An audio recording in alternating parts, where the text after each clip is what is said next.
नमस्कार। आज 2081 चैत्र 3 गते आइतबार हो। तारिकमा 16 मार्च 2025 हो।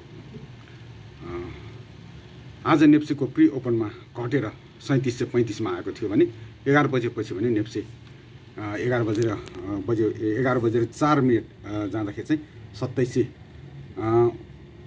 2739 सम्म गएर यहाँ देख्न सक्नुहुन्छ।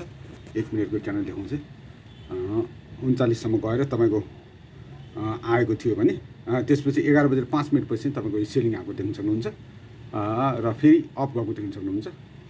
र अर्को के अनुरोध गर्न चाहन्छु भने तपाईहरुले मेरो फेसबुक यो च्यानललाई सब्स्क्राइब गरिदिनु होला र लाइक पनि गरिदिनु होला र केही कमेन्ट पनि लेखिदिनु हुन म विनम्र अनुरोध गर्न चाहन्छु। र यो नेप्सीको अब विवरणतिर जाउँ। 2728 सम्म गएपछि तपाईको अघिल्लो हाइलाइट छुन सकिन। 2728 सम्म गयो। 11 बजे 40 मिनेटमा यो गएपछि चाहिँ म्यासिभ सेल आएको देख्न सक्नुहुन्छ। हल्का तपाईको 2710 सम्म गयो।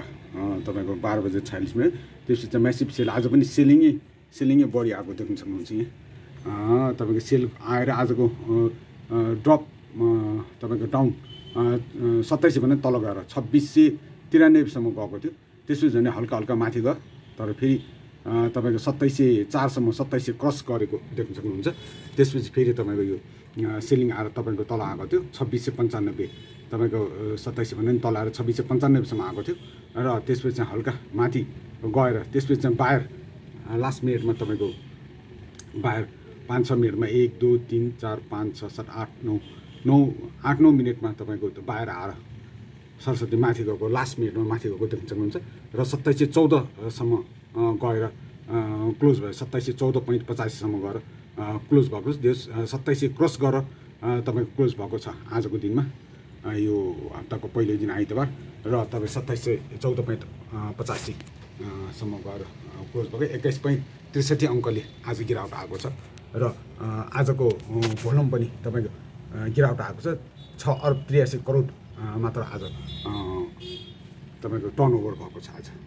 र आज गेनरहरुमा एसएल तपाईको 8.19 र बीबीसी 5.34, आरएसडीसी 4.43, यूएचईडब्ल्यूए 4.16, एसपीआईएल यिनीहरु चाहिँ तपाईको आज 10% कुनै पनि गएको छैन। एसएल 8.19 मात्र गएको छ भने आज पनि मार्केट समग्रमा हेर्ने भने आज पनि गिरावटै आएको छ। आज तपाईको 21.63 गिरावट आएको छ। आज तपाईको 2600 भन्दा पनि तल गएको थियो।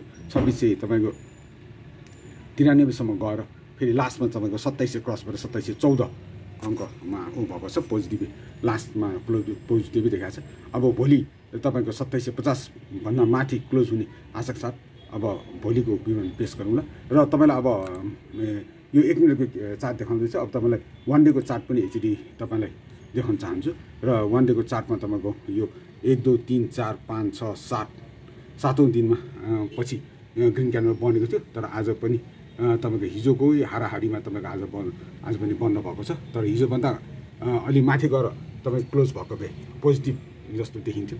तर पोजिटिभ हुन्थ्यो भोलि। तर आज हिजो भन्दा हल्का कम आएको छ। तर अलिकति शङ्का गर्ने ठाउँ हुन्छ यसमा। जेस भोलि तपाईको 2750 भन्दा माथि गएर क्लोज हुने आशा साथ अब भोलिको विवरण पेश गरौँला। अब भोलि नै भेटौँ। धन्यवाद।